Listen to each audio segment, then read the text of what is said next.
अस्सलाम वालेकुम नाज़रीन, सिंध टेलीविजन न्यूज़ जे पारां मां अहमद मेज़बान फयाज़ नाइज गुफ्तगू कयूं था मुल्क जे सियासी मंज़रनामे में। ख़ासि त हिन वक़्तु जॾहिं मुल्क जे अंदरि बजट पेश थियण वारो आहे, उन वक़्तु असांखे हिकु दफ़ो ॿीहर वफ़ाक़ी हुकूमत तोड़े सिंध जे विच में ऐं जॾहिं त सिंध जे अंदरि सूबाई हुकूमत ऐं मुख़ालिफ़ धुर जी जेका GDA आहे उन जे विच में हिकिड़ी छिकताण वारी सूरत हाल नज़र अचे थी पई। उन हवाले सां अॼु सिंध जे वॾे वज़ीर जिते प्रेस कॉन्फ्रेंस कई, उनखां पहिरियों GDA जे अॻुवाणनि प्रेस कॉन्फ्रेंस कई, जंहिंमें पीपल्स पार्टी पारां जेका घुराई वई हुई ऑल पार्टीज़ कॉन्फ्रेंस, उनमें शिरकत न करण जो फ़ैसिलो कयो वियो आहे। सॼी सियासी मंज़रनामे ते गुफ़्तगू करण लाइ असां राब्तो कयो आहे मुल्क जे सीनियर सहाफ़ी नामियारे तर्जुनिगार जनाब रियाज़ सोहेल सांगी साहब सां। रियाज़ साहब सलाम अलैकुम। जी वालेकुम सलाम। रियाज़ साहब, कीअं था ॾिसो ही जेका सूरत हाल अॼु डेवलप थी आहे, बल्कि काफ़ी ॾींहंनि खां वठी कोरोना जे बावजूदि वफ़ाक़ी हुकूमत तोड़े सिंध, जॾहिं त सिंध जे अंदरि GDA ऐं सिंध हुकूमत जे विच में कॾहिं बि असांखे इहो नज़र न आयो त को गॾियल तरह ते का हिकमत अमली ठहंदी हुजे, को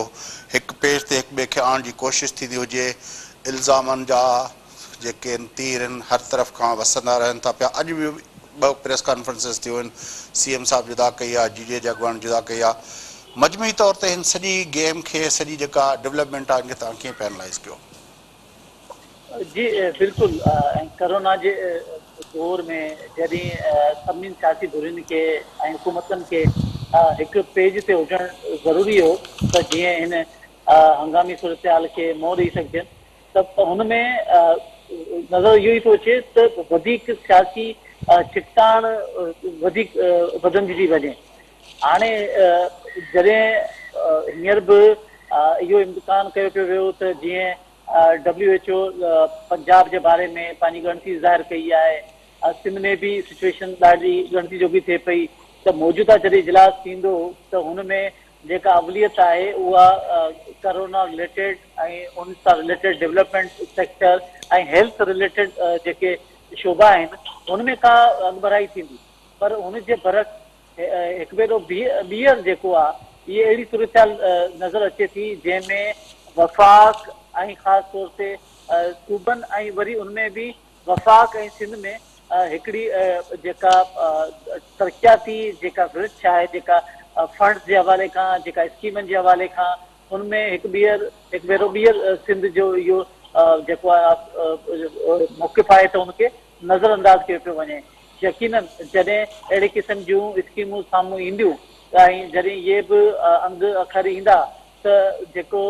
टैक्स जी मद में, रेवेन्यू जी मद में जेको सूबो वधीक प्रोड्यूस कंदो हुजे ऐं जॾहिं मोट में हुनखे डेवलपमेंट सिर्फ़ु नाले मात्र ई कुझु स्कीमूं मिलंदियूं हुजनि त माण्हुनि में हिकिड़ी बेचैनी जो अंसर बि पैदा थींदो ऐं हिकिड़ी कावड़ बि नज़र ईंदी ऐं विदिन जेका इहो जेको अंसर आहे उहो विदिन तहरीक इंसाफ़ लाइ बि को सुठो या ख़ुशाइन न हूंदो, जिते हुनजी कोशिशि रही आहे त हू सिंध में पंहिंजी मक़बूलियत खे में इज़ाफ़ो करे। ॿिए पासे जॾहिं संदसि अहिड़ी स्कीमूं अचनि थियूं ऐं मुख़्तलिफ़ हुनजा वज़ीर जेके आहिनि मुख़्तलिफ़ क़िस्म जा बयान ॾियनि था त इहा जेका आहे सिंध में तहरीक इंसाफ़ लाइ बि ॾुखियाई जो जेको आहे न मुंहुं ॾिसणो पए थो। न, पर सियासी नुक़्ते निगाह खां ॾिसिजे त जिते अॼु वॾे वज़ीर खे प्रेस कॉन्फ्रेंस करणी हुई, उते GDA जे अॻुवाणनि जेको आहे उनखां पहिरियों प्रेस कॉन्फ्रेंस कई ऐं तव्हां ॾिठो त उनमें GDA जी हिकिड़ी पार्टी न बल्कि काफ़ी पार्टियुनि जी जेका उनमें नुमाइंदगी हुई, नेशनल पीपल्स पार्टी जे पारां आरिफ मुस्तफ़ा जतई साहब बि वेठा हुया, त जॾहिं त फंक्शन लीग जे तरफ़ां फंक्शन लीग सिंध जा जनरल सेक्रेटरी पंहिंजो जनाब सरदार रहीम साहब, उनजी MP नुसरत शहर अब्बासी साहिबा हुई ऐं उनखां अलावा जेको आहे शहरियार महर साहब हुए। इन्हनि सभिनी जी प्रेस कॉन्फ्रेंस जेका हुई उनमें बि सिंध हुकूमत जे मथां काफ़ी तनक़ीद कई वई ऐं जेका ऑल पार्टीज़ कॉन्फ्रेंस PP घुराई आहे उन में न वञण जो फ़ैसिलो कयो वियो। तव्हांखे लॻे थो त को हिते GDA जेको आहे उहो ॼण चओ त हिकिड़ो वफ़ाक़ी हुकूमत जो हिकिड़ो उहो हिकिड़ो पंहिंजो टूल आहे जेको जंहिं वक़्तु बि हो चाहे न सिंध हुकूमत जे ख़िलाफ़ तनक़ीद लाइ साम्हूं अची बीहे? जी बिल्कुलु फयाज़, इहो अजीब ॻाल्हि आहे त सिंध में कई मामला, कई इशूज़ थियनि था जेसिताईं सिंध असेंबली जो इजलास नथो थिए, अपोज़िशन किथे नज़र बि नथी अचे। कंहिं डिस्ट्रिक्ट में कंहिं जेको आहे तालके में कंहिं बंदि थिए अपोज़िशन नज़र नथी अचे। हा, कॾहिं कॾहिं को चैनल ते को मुख़्तलिफ़ जेके टॉक शोज़ थियनि था हुन मां हिकिड़ो एहसासु थिए थो त सिंध में जेका आहिनि GDA जी सूरत में बि का अपोज़िशन मौजूदु आहे। ऐं इहा बि अजीब ॻाल्हि आहे त जेका GDA जी पॉलिटिक्स सॼी जेका तहरीक इंसाफ़ जी जेका सियासत आहे उनखे तहफ़ुज़ फ़राहम करण लाइ या हुनजा जेके क़दम आहिनि उनखे तहफ़ुज़ फ़राहम करण लाइ नज़र अचे थी। हालांकि GDA खे बि इहो सवाल करणु घुरिजे त जेकॾहिं उहे तहरीक इंसाफ़ जा इत्तेहादी आहिनि त जेकॾहिं उन्हनि घटि में घटि उन्हनि जे डिस्ट्रिक्ट में त तहरीक इंसाफ़ गवर्नमेंट खे कंहिं वफ़ाक़ी मनसूबनि मां कुझु हिसो पती ॾियणु घुरिजे, चाहे पोइ उहो बदीन हुजे, पोइ नौशर फेरोज़ हुजे, पोइ दादू हुजे, पोइ शिकारपुर हुजे, जेके बि ज़िला आहिनि जिते जेके आहिनि तहरीक इंसाफ़ जा इत्तेहादी मौजूदु आहिनि। पर GDA खे बि जेको डेवलपमेंट में नज़रअंदाज कयो वियो आहे त हिन में त GDA खे सिंध हुकूमत सां गॾु बीहणु घुरिजे। पर हिन में जेको नज़र इहो ई अचे थो त उहा वरी बि तहरीक इंसाफ़ सां बीहण खे वधीक अवलियत ॾिए थी ऐं उनखे इहो आसिरो आहे त वरी बि जेको असांखे फ़ाइदो तहरीक इंसाफ़ में कुझु न कुझु मिलणो आहे। न पर ॾिसो अॼु जेका सरदार रहीम साहब जेका गुफ़्तगू कई पए हुन NFC ऐं हुनजे हवाले सां अरड़ी तरमीम जे हवाले सां चयो त असांजी जेका पार्टी आहे उहा वफ़ाक़ी पार्टी आहे, वफ़ाक़ में यकीन रखंदड़ पार्टी आहे। असांजे हुरनि जेको आहे पंहिंजूं ज़िंदगियूं ॾिनियूं आहिनि, असां हमेशह वफ़ाक़ परस्त रहिया आहियूं ऐं वफ़ाक़ मज़बूत हूंदो त पाकिस्तान मज़बूत हूंदो। इन तरह जूं ॻाल्हियूं कयूं ॼण चओ त जेके बिल्कुलु अरड़ी तरमीम ऐं सूबनि जी जेका आहे पंहिंजो जेका जेका सूबनि ॾांहुं जेको पावर ट्रांसफर करण वारो जेको बुनियादी सेंस आहे फेडरेशन जो उनजे बिल्कुलु बरक्स सरदार रहीम साहब ॻाल्हियूं कयूं पिया। जी इहो बि यादि रहणु घुरिजे त अरड़ी आइनी तरमीम जेका सिंध सतह जी तंज़ीमनि जी कोशिशनि सां न बल्कि वफ़ाक़ी सतह जी तंज़ीमनि जे मरकज़ी किरदार सां जेका आहे अमल में आई हुई। उहा पोइ PMLN हुजे या पीपुल्स पार्टी हुजे या अवामी नेशनल पार्टी हुजे जेका उन दौर में कराची मां जिन जूं सीटूं हुयूं त इहा त ॻाल्हि का वैलिड ई न आहे त जेके वफ़ाक़ी में सियासत में यकीन रखनि थियूं त उहे ई जेके आहिनि उहे अरड़ी तरमीम खे जेको आहे अमेंडमेंट चाहिनि थियूं त इहे त वरी सभ खां वरी तंज़ीमूं आहिनि जिन इहा अरड़ी तरमीम आंदी जेके वफ़ाक़ में यकीन रखनि थियूं वफ़ाक़ी सियासत कनि थियूं। फंक्शनल लीग जो त सरदार रहीम साहब खे बि अंदाज़ो आहे त हिकु ॿिनि डिस्ट्रिक्ट खां अलावा हुनजी का वॾी का सियासी फॉलोइंग ऐं वरी को वोट बैंक बि नज़र नथो अचे। पर सिंध में हुनजी ज़ाहिरा असर रसूख़ मौजूदु आहे ऐं हुनखे सिंध जे तनाज़ुर में ई जेको आहे न सियासत करणु घुरिजे त वधीक बहितर आहे। ऐं इहा पीपल्स पार्टी मुखालफ़त न हुजे में पर जेकॾहिं प्रो पीपुल सियासत कंदी फंक्शन लीग त हुनखे वधीक फ़ाइदो रसियो आहे। हिन खां अॻु में बि असां ॾिठो आहे जंहिं सिंध में बिटे बल्दियाती निज़ाम जे हवाले खां फंक्शन लीग हिकिड़ो स्टैंड वरितो हो तॾहिं हुनखे वरी मक़बूलियत हासिल थी हुई। तॾहिं फंक्शन लीग बिल्कुलु पाण खे ईअं ज़ाहिर कयो पिए त उहा सिंध जी हिकिड़ी हक़ीक़ी जमात आहे। हुन वक़्तु हुन पाण खे वफ़ाक़ी जेका धारा में शामिलु न पिए कयो या न पिए सम्झो त इन करे फंक्शन लीग खे जॾहिं बि वोट मिली आहे जॾहिं हुन सिंध जे इशूज़ जे बेस ते सियासत कई आहे ऐं हुनखे ओन कयो आहे। न पर पोइ वरी असां ॿुधो त इलेक्शन जे टाइम ते सदरुद्दीन शाह साहिब जो जेको बयानु आयो जंहिंमें जेको आहे MKM जे मुतालबे जी हिमायत कई वई पंहिंजो उनखां अलावा जेको आहे असांखे ख़ुदि जेका अॼु सरदार रहीम साहब जेका गुफ़्तगू कई पए उन मां त बिल्कुलु इहो लॻे थो त फंक्शन लीग जेका आहे उहा बिल्कुलु ॼण चओ त जेको उनजे बारे में इहो आहे जेको पीर साहिबु अॻियों पीर साहिबु पगारो साहिब जन हूंदा हुआ उहा शाह मर्दा शाह साहिबु उहे चवंदा हुआ त असां इस्टेब्लिशमेंट जा माण्हू आहियूं, असां GHQ जा माण्हू आहियूं। हू बरमला चवंदा हुआ, उनजा बयान ऑन रिकॉर्ड आहिनि।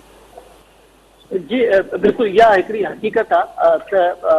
फंक्शन लीग पाण खे वॾे अरसे खां जेको एस्टेब्लिशमेंट जे आशीर्वाद हेठि रखंदी आई आहे ऐं अहिड़ा उहो दौर जंहिंमें कमज़ोर सियासी हुकूमतूं ठहियूं आहिनि उनमें सिंध जूं ॿ वॾियूं ई पार्टियूं जेके आहिनि उहे बेनिफिशरी रहियूं आहिनि, हिकिड़ी मुस्लिम लीग फंक्शनल ऐं ॿियो MKM। त मौजूदा वक़्त बि जेका आइनी तरमीम जे हवाले खां जेके कुझु रियासती इदारा आहिनि जिन जे बजटिंग जा इशू आहिनि, जेके डिस्ट्रीब्यूशन जा इशू आहिनि, उहो उन जो ख़्यालु आहे त इहो जेको चारई सूबा पंहिंजे हिसे मां जेको डिफेंस बजट आहे हुन में हिसो ॾियनि ऐं इन करे जेको आहे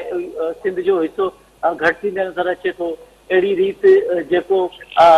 ख़ैबर पख्तूनख्वा में नया इलाइक़ा शामिलु थिया पाटा ऐं पाटा उन्हनि जे हवाले खां बि आहे ऐं ॿियो जेको पॉपुलेशन वधी आहे त हुन में मजबूरी तौर ते सिंध ऐं पंजाब खे जेको आहे उहो नुक़सानु पियो थिए त हिन जो मतिलबु इहो पियो थिए त फंक्शनल लीग जेका आहे उहो सिंध जो NFC मां जेको हिसो घटि थो थिए हुन जी हिमायत पई करे ऐं इहो जेको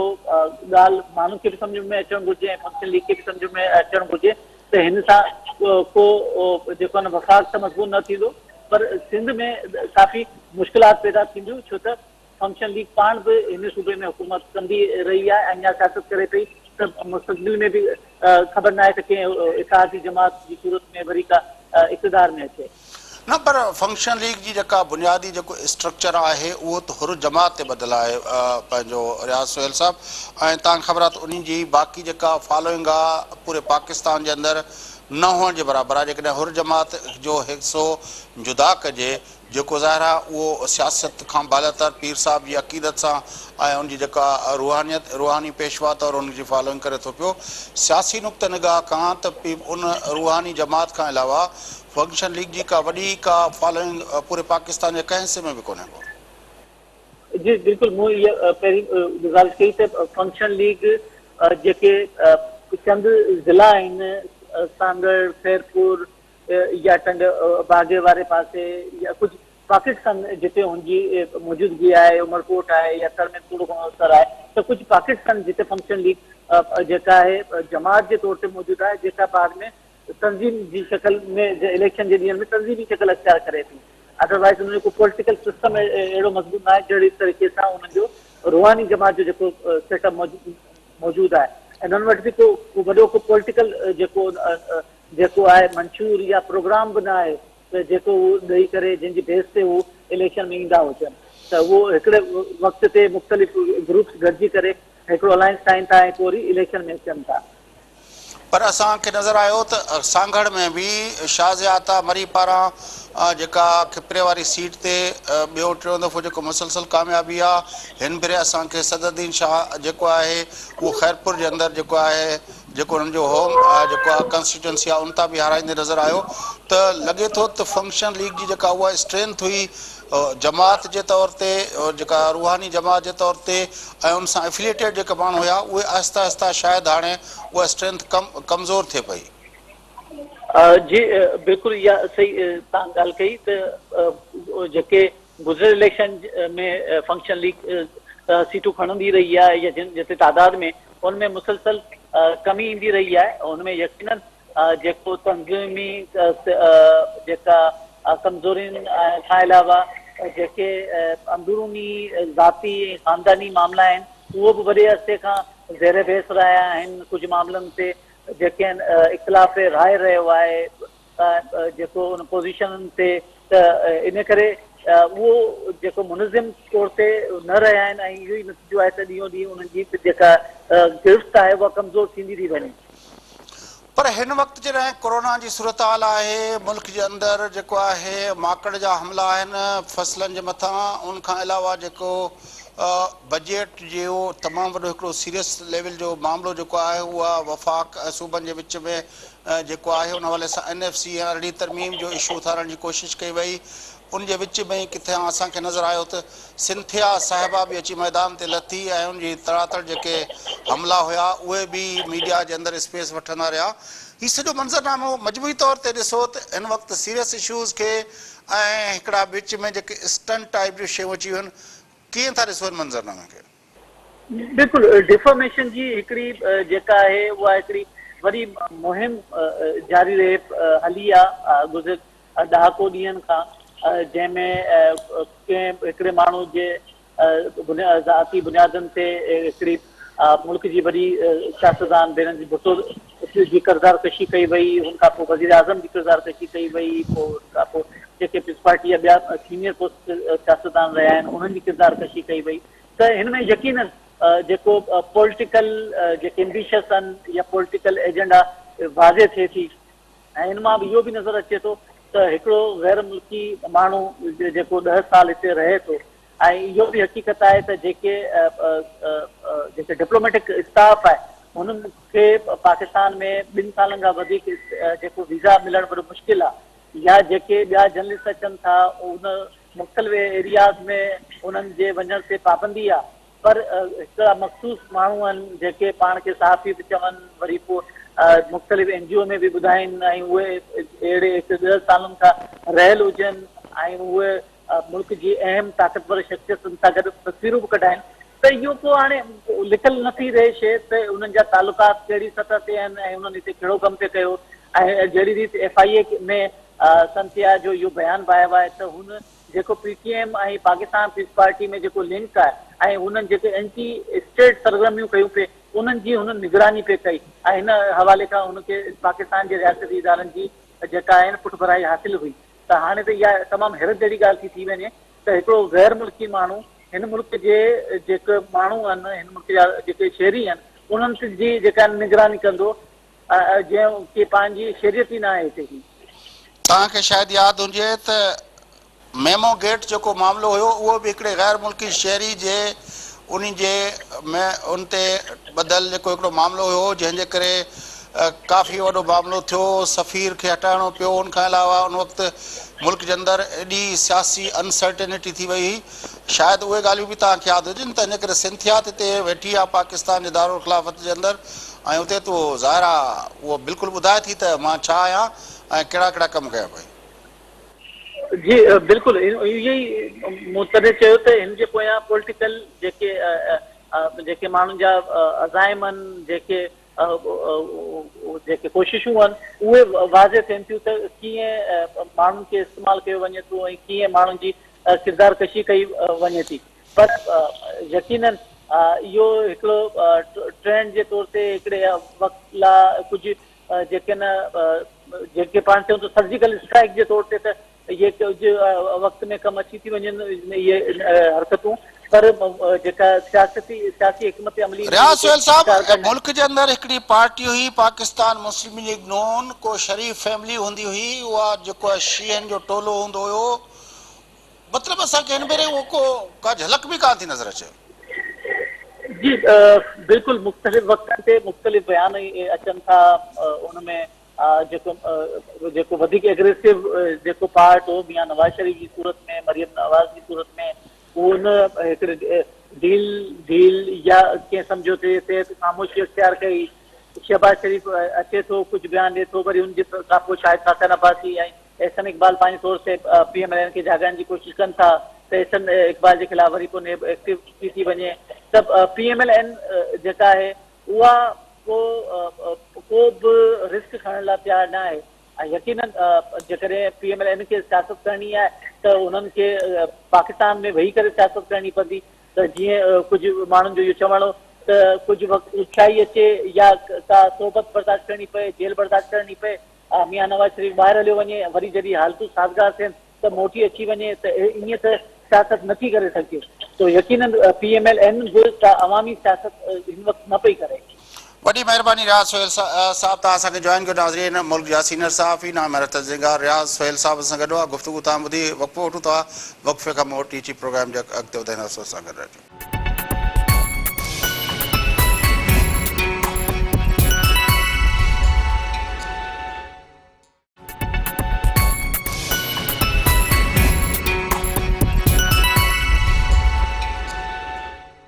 वेलकम बैक नाज़रीन, चौथ प्रोग्राम जे सिलसिले खे अॻिते वधायूं। गुफ़्तगू कयूं था ख़िते जे सूरत हाल जे हवाले सां, जिते असांखे सरगर्मी नज़र अचे पई। अमरीकी जेको डिप्लोमेट आहे ज़ुल्म ख़लीलज़ाद, जेको अफ़गानिस्तान जे हवाले सां जेको पीस मिशन हुयो, उनजो स्पेशल इनवाय तौरु मुक़ररु थियल आहे अमरीकी सदर जे पारां। उहे हिन कोरोना जे वबा वारी सूरत हाल में जिते जेको आहे डिप्लोमेटिक मिशन्स तक़रीबन पंहिंजो कमु कोन पिया कनि, उते ज़ुल्म ख़लीलज़ाद साहब अमरीका खां पाकिस्तान पहुता, जिते हुन पाकिस्तान जे आर्मी चीफ सां मुलाक़ात कई। उनखां पोइ उहे दोहा हलिया विया, जिते हुन तालिबान अॻवाननि सां मुलाक़ात कई। उनखां पोइ असांखे नज़र आयो त पाकिस्तान जो आर्मी चीफ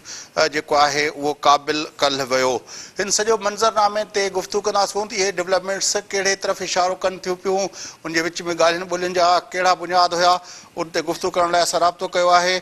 मुल्क जे सीनियर सहाफ़ी नामवर तर्जुमेगार जनाब रहीमुल्लाह यूसुफ़ज़ई साहब सां। रहीमुल्लाह यूसुफ़ साहब, अस्सलाम वालेकुम। वालेकुम सलाम। सर, किस तरह देखते हैं कि ये जो डेवलपमेंट्स हुई हैं, ज़ुल्म ख़लीलज़ाद साहब सारी जो कोरोना की अपना रिस्ट्रिक्शंस थी वो तोड़ के पहुँचे पाकिस्तान, आर्मी चीफ से मिले اور پھر دوحہ گئے، وہاں طالبان سے ملے، اور پھر افغانستان گئے، آرمی چیف بھی پاکستان کے افغانستان گئے، اشرف غنی سے ملاقات کی۔ دیکھیں، میں سمجھتا ہوں کہ ان واقعات کا آپس میں گہرا تعلق ہے، اور زلمے خلیلزاد نے یہ ایک نئی سفارتی کوشش شروع کی ہے، اس کے باوجود کہ کورونا وائرس کا مسئلہ پوری دنیا میں ہے اور سب سے زیادہ متاثر امریکہ ہے۔ وہاں جو اموات ہوئی ہیں، جن کو کورونا لگا ہے، ان کی تعداد پوری دنیا میں زیادہ ہے۔ اس مطلب یہ ہے کہ ٹرمپ جو ہیں وہ ابھی بھی چاہتے ہیں کہ افغانستان کا مسئلہ امریکی انتخابات جو 4 نومبر کو ہوں گے اس سے پہلے حل ہو جائے۔ 3 نومبر سر۔ ہاں جی بالکل، اور زلمے خلیلزاد کو بھجوایا گیا ہے، اور آپ دیکھیں کہ وہ تینوں اہم ممالک گئے ہیں، قطر، پاکستان اور ایران اور افغانستان، اور ظاہر ہے 2 تو اہم فریق ہیں، طالبان اور افغان حکومت، اور پاکستان کا ایک سہولت کار کا رول ہے، اور امریکہ تو ظاہر ہے اس میں ایک اہم فریق ہے۔ تو یہ کوشش ہوئی ہے، اور میرے خیال میں اس میں پیش رفت یہ ہے کہ 24 گھنٹے کے اندر اندر پھر پاکستان کے آرمی چیف قمر جاوید باجوہ کابل گئے ہیں، ساتھ میں ISI کے چیف جنرل فیض حمید کو بھی لے گئے، اور پھر جو پاکستان کے نئے خصوصی ایلچی مقرر ہوئے افغانستان کے لیے محمد صادق خان کو بھی لے گئے۔ اس کا مطلب یہ ہے کہ یہ سارے موضوعات جو ہیں اس کے اوپر بات ہوگی۔ ایک تو پاکستان اور افغانستان کے باہمی مسائل ہیں، دہشت گردی کے خلاف جنگ ہے، بارڈر کی صورتحال کو بہتر بنانا ہے، اور جو غلط فہمی ہے اس کو دور کرنا ہے،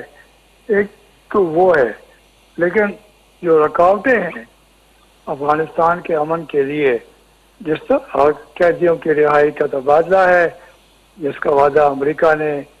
دوحہ کے معاہدے میں کیا تھا، وہ پورا نہیں ہوا، اور 10 مارچ کو جو بین الافغان مذاکرات شروع ہونے تھے وہ شروع نہیں ہو سکے۔ تو میرے خیال میں ان موضوعات کے اوپر بات ہوئی ہے، اور مجھے لگتا یہ ہے کہ یہ جو سفر ہوئے ہیں خلیلزاد کا اور جنرل باجوہ کا، اس کے ذریعے کوئی برف پگھلے گی۔ اور ویسے بھی آپ کو پتہ ہے کہ افغان حکومت نے 5,000 میں سے 3,000 طالبان قیدی رہا کر دیے ہیں۔ طالبان نے بھی 2800 کے قریب کا کلیم ہے افغان حکومت کا، جبکہ طالبان کہتے ہیں کہ 2200 یا 400 ریلیز ہوئے ہیں۔ ہاں بس وہ ایک مسئلہ ہے، لیکن وہ 3,000 کی فگر آ رہی ہے، دعوے ہو رہے ہیں، ہاں، اور طالبان نے بھی کوئی 300 قیدی رہا کیے ہیں۔ اس کا مطلب یہ ہے کہ بھی زیادہ قیدی جو ہے وہ رہا ہو گئے ہیں، اور کم کو رہا ہونا ہے، تو یہ تو ممکن ہے کہ 5,000 یہ ہو کی جائے۔ فگر تھی، شاید 5,000 کی فگر تھی افغان حکومت نے چھوڑنے تھے، اور 1,000 قیدی جو ہے وہ اپنا چھوڑنے تھے طالبان نے۔ ہاں بالکل، تو میرے خیال میں یہ مسئلہ حل ہو سکتا ہے، اور جب یہ حل ہو جائے گا تو پھر یہ بین الافغان مذاکرات کے لیے راہ ہموار ہو جائے گی۔ آپ کو پتہ ہے کہ افغانستان کی حکومت نے ایک مشترکہ مذاکراتی ٹیم بنا دی ہے۔ شاید عبداللہ کے آنے کے بعد اس میں کچھ تبدیلی ہو، کچھ اضافہ ہو، کچھ کٹوتی ہو، لیکن بائی اینڈ لارج یہی مذاکراتی ٹیم ہوگی۔ طالبان کی تو ایک مستقل مذاکراتی ٹیم ہے جس نے 18 مہینے امریکہ سے مذاکرات کیے، تو وہی ٹیم رہے گی۔ تو یہ لگتا یہ ہے کہ بالآخر شاید اگلے مہینے بین الاقوام مذاکرات شروع ہو جائیں۔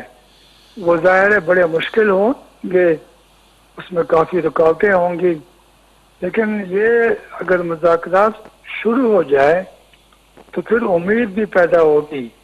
کہ اس میں پیش رفت ممکن ہے۔ ایک چیز رحیم اللہ صاحب میں چاہوں گا کہ اس کو تھوڑا آپ تجزیے میں الیبریٹ کریں۔ آئے وہاں سے زلمے خلیلزاد صاحب ملے ہمارے آرمی چیف صاحب سے، اور پھر جس طرح آپ بتا رہے ہیں کہ آرمی چیف خود اور آئی ایس آئی کے سربراہ اور اسپیشل انوائے جو ہے وہ گئے اپنا کابل، قیدی چھوڑنے ہیں طالبان نے اور افغان حکومت نے، اس کے بیچ میں جو ہے گارنٹیئر ہے دونوں طرف سے وہ ہے اپنا امریکہ، کیونکہ دوحہ ٹاکس اس نے کی ہے۔ یہ آرمی چیف جنرل باجوہ صاحب یا جنرل فیض صاحب کا ان کا کیا رول ہے اس سارے پروسیس کے اندر کہ وہ جا کے اشرف غنی سے مذاکرات کریں؟ ایک تو افغان حکومت کا ہمیشہ سے مطالبہ رہا ہے حامد کرزئی کا اور اشرف غنی کا کہ انہوں نے افغانستان کے مسئلے کے لیے پاکستانی فوجی حکام سے ضرور بات کرنی ہے۔ سیاسی لوگ بھی آئیں لیکن ساتھ میں فوجی حکام کو لے کر آئیں، آرمی چیف بھی آئیں اور آئی ایس آئی کے چیف بھی آئیں، اور پاکستان کے ان کی بات مانی بھی ہے۔ آپ کو پتہ ہے اشرف غنی جب دورے پہ آئے تھے پاکستان تو وہ سیدھے جی ایچ کیو گئے تھے کیونکہ وہاں پہ آرمی کا ہیڈ کوارٹر ہے، تو پاکستان کی ان کی بات کو رد نہیں کیا۔ ویسے بھی یہ سیکیورٹی کا مسئلہ زیادہ ہے اور سیاسی کام ہے، تو ایک تو وہ بات یعنی پاکستان نے اپنا اخلاص دکھایا ہے کہ ٹھیک اگر آپ کہتے ہیں کہ آپ فوجی حکام سے بات کریں گے تو ہم بھی آپ سے بات کرنے کو تیار ہیں۔ دوسری بات یہ ہے کہ اس مسئلے کے کافی سیکیورٹی پہلو ہے۔ پاکستان کے جو مخالفین ہیں وہ افغانستان میں بیٹھے ہوئے ہیں، ان کو پناہ ملی ہے، اور جو افغانستان کے مخالفین ہیں افغان طالبان اور افغانی نیٹ ورک، ان کے کچھ لوگ پاکستان میں ہیں، اور پھر یہ کراس بارڈر حملے ہوتے ہیں، اور پھر یہ جو لوگ بیٹھے ہوئے ہیں پاکستان میں اور افغانستان میں وہ وہاں کی سرزمین استعمال کرتے ہیں دوسرے ملک کے خلاف حملے کرنے میں اور اس کو غیر مستحکم کرنے کے لیے، تو اس لیے بھی ان کا رول بہت ضروری ہے۔ تو میں سمجھتا ہوں کہ یہ ضروری ہے کہ سیاسی لوگوں کے ساتھ فوجی حکام بھی اس نہیں بات میں یہ چیت میں پوچھنا حصہ چاہ لیں۔ رہا ہوں کہ پاکستان کے فوجی حکمرانوں کا افغانستان کے اس سارے پیس ٹاکس کے اندر رول کیا بنتا ہے، کیونکہ وہ تو جو لوگ چھوڑنے ہیں وہ تو ایک طالبان نے چھوڑنے ہیں، ایک ان لوگوں نے چھوڑنے ہیں، تو یہ جو انٹرا افغان ڈائلاگ کے سلسلے میں پاکستان کا رول بن رہا ہے وہ کس نقطہ نگاہ سے بن رہا ہے؟ لیکن رول یہ ہے کہ ان میں سے اکثر قیدی وہ پاکستان کی حکومت یعنی فوج کے پاس ہے، فوج کی تحویل میں ہے یا ان کے کنٹرول میں، اور افغانستان میں جو پاکستانی قیدی ہیں وہ وہاں کے خفیہ ادارے کے کنٹرول میں۔ مولانا فقیر محمد جو ہیں باجوڑ کے، وہ کہاں پہ ہیں؟ وہ تو اس وقت باگرام کی جیل میں ہے، جو کہ امریکہ اور افغان حکومت کا خفیہ ادارہ چلا رہا ہے۔ یہ قیدی جو ہیں اکثر یہ ان کے قبضے میں ہے۔ ملا برادر 8 سال پاکستان کی قید میں رہے، وہ کن کے پاس تھے؟ وہ تو پاکستان کے خفیہ ادارے کے پاس تھے۔ تو ایک تو یہ مسئلہ ہے، دوسری بات یہ ہے کہ وہ قیدی تو ان لوگوں نے رہا کرنے ہیں، چاہے وہ این ڈی ایس ہے چاہے وہ آئی ایس آئی ہے۔ دوسری بات یہ ہے کہ جو افغان حکومت کا الزام ہے کہ 32 ٹریننگ مراکز ہیں افغان طالبان کے اور حقانی کے پاکستان میں، تو وہ تو براہ راست الزام لگاتے ہیں پاکستان کے خفیہ اداروں کے اوپر، اور پاکستان کا جو الزام ہے کہ پاکستان طالبان، داعش، لشکر اسلام، جماعت الاحرار، حزب الاحرار، یہ سارے جو ان کے ٹھکانے ہیں محفوظ پناہ گاہیں ہیں وہ این ڈی ایس کے زیر کنٹرول ہے، تو ان کا تو بڑا اہم رول ہے۔ اور پھر اگر سیکیورٹی کے مسئلے حل کرنے ہیں بارڈر کے اوپر اور ٹریننگ کے حوالے سے، تو وہ مسئلے تو خفیہ ادارے نے اور فوج نے حل کرنا ہے۔ تو سیاسی حکومت تو ظاہر ہے فیصلوں میں شامل ہوگی، لیکن اصل فیصلے تو فوجی حکام نے حل کرنے ہیں، اور آئندہ کے لیے بھی اگر آپ نے بارڈر کے اوپر عمل قائم کرنا ہے تو وہاں تو فوج موجود ہے، ریگولر آرمی ہے، فرنٹیئر کور ملیشیا ہے، پولیس بھی آ گئی ہے، تو یہ اس میں تو فوجی جو رول ہے وہ بہت زیادہ اہم ہے، اس کے بغیر تو چارہ نہیں ہے۔ اچھا، مارون وائنبام جو فارمر امریکی سفیر رہے ہیں، ڈپلومیٹ رہے ہیں، آج کل مڈل ایسٹ انسٹیٹیوٹ کے سینئر فیلو ہیں، ان کا بھی ایک ٹویٹ سامنے آیا ہے جس میں اس نے کہا ہے کہ حقانی نیٹ ورک کے سربراہ نے جو بیان دیا ہے اس کو کوٹ کرتے ہوئے تو اس نے کہا ہے کہ طالبان نے بغیر کچھ کمپرومائز کیے بڑی کامیابی حاصل کی کہ انٹرنیشنل اسٹیٹس حاصل کیا، امریکہ جیسے سپر پاور کے ساتھ نیگوسیشنز کی۔ آپ کے خیال میں واقعتاً یہ پہلی فیز میں طالبان کی بہت بڑی کامیابی ہے؟ بالکل، میں تو سمجھتا ہوں کہ یہ بڑی کامیابی ہے، اور آپ نے دیکھا کہ امریکہ کو مجبور کیا کہ وہ طالبان سے بات کرے، یعنی امریکہ نے یہ مانا کہ امریکہ اس میں ایک اہم فریق ہے۔ پہلے تو امریکہ کہتے تھے کہ یہ افغان حکومت اور طالبان کا مسئلہ ہے، لیکن ایسا تو نہیں ہے۔ امریکہ کی فوج ہے، امریکہ سب سے زیادہ امداد دینے والا ملک ہے، فوجی اور اقتصادی افغان حکومت کے، اس کے بغیر تو یہ افغان حکومت جو ہے یہ ٹھہر نہیں سکتی۔ تو وہ امریکہ نے مانا، طالبان سے بات کی، طالبان کی یہ بات بھی مانی کہ وہ افغان حکومت بات چیت میں شامل نہیں ہوگی۔ یہ بڑی کامیابی ہے، امریکہ کو مجبور کیا کہ وہ بغیر فوجی کامیابی حاصل کیے افغانستان سے نکل جائے۔ امریکن طالبان کے قیدی بھی رہا کیے اس سے پہلے، تو میرے خیال میں یہ تو بہت بڑی کامیابی ہے، اور امریکہ چاہے مانے یا نہ مانے یہ اس کی ناکامی ہے۔ سپر پاور جو ہے اس کو طالبان کے سامنے گھٹنے ٹیکنے پڑے۔ آپ اس کو جو بھی کہیں، طالبان نے تو اس کی خوشیاں منائی ہیں، اور وہ کہہ رہے ہیں کہ یہ ہماری فتح ہے۔ اور امریکہ نے جب دوحہ میں 29 فروری کو معاہدہ ہو رہا تھا تو امریکی وزیر خارجہ مائک پومپیو نے کہا تھا کہ اس کو ہمیں جیت اور ہار کی شکل میں نہیں دیکھنا چاہیے تھا۔ ان کو پتہ تھا کہ طالبان اس کا جشن منائیں گے، لیکن میرے خیال میں حقیقت یہی ہے کہ طالبان کو کافی مراعات حاصل ہوئی اس معاہدے کے ذریعے۔ امریکہ کو بھی کچھ حاصل ہوا ہے، امریکہ تو ویسے بھی نکلنا چاہ رہا تھا، جاتے جاتے انہوں نے کچھ مراعات حاصل کی ہے، طالبان سے منوایا ہے کہ افغانستان کی سرزمین امریکہ اور اس کے اتحادیوں کے خلاف استعمال نہیں ہوگی۔ طالبان سے منوایا ہے کہ وہ القاعدہ اور باقی تنظیموں سے اپنے رشتے توڑ دیں گے، لیکن طالبان نے زیادہ منوایا۔ طالبان نے یہ منوایا کہ ساری غیر ملکی فوج نکل جائے گی، کہ امریکہ پھر سے مداخلت نہیں کرے گا افغانستان میں۔ طالبان نے یہ منوایا۔ مداخلت کرے گا یا نہ کرے گا یہ بہت بڑا ایشو ہے، کیونکہ اگر طالبان حکومت میں آتے ہیں تو پھر تو فنڈنگ پھر بھی امریکہ کی رہے گی۔ بہرحال آپ کی بڑی مہربانی، ان موضوعات پہ مزید آپ سے بات ہوتی رہے گی۔ آپ کی بڑی مہربانی ٹائم دینے کے لیے۔ ناظرین، جناب رحیم اللہ یوسفزئی صاحب گڈ ہوا گفتگو تحمدی پاکستان جو army chief general Qamar Javed Bajwa صاحب، ISI جو سربراہ جنرل فیض حمید صاحب، انہن جو دورو افغانستان جو اتنے جو ہے اشرف غنی جو افغانستان جو صدر آیا ان سے ملاقات، ان کا پہلے زلمے خلیلزاد صاحب امریکہ کھاں ہتے پاکستان آیا جتے پاکستان جو آرمی چیف صاحب ملاقات کئی، ان کا پو ہو دوحہ ویا جتے ان طالبان اگوانن سے ملاقات کرن کا پو ہو بھی افغانستان لائے روانہ تھیا ہے۔ کورونا جے ہنن ریسٹرکشن جے دوران یہ جے دورہ تھن پیا، جے زلمے خلیلزاد صاحب جو دورو یا پاکستان جو آرمی چیف جو دورو، جی رحم اللہ یوسفزئی صاحب بدھاؤ پے تو ان گال جی عکاسی کرے تو یہ دورات ہن وقت امریکہ توڑے پاکستان جے ایجنڈا تے افغانستان جو امن مسئلو کافی اہمیت رکھے تو۔ ناظرین سا گڈ پروگرام جو وقت پورو تھے تو پہنے میزبان فیاض نائش کی اجازت سنائیں گے۔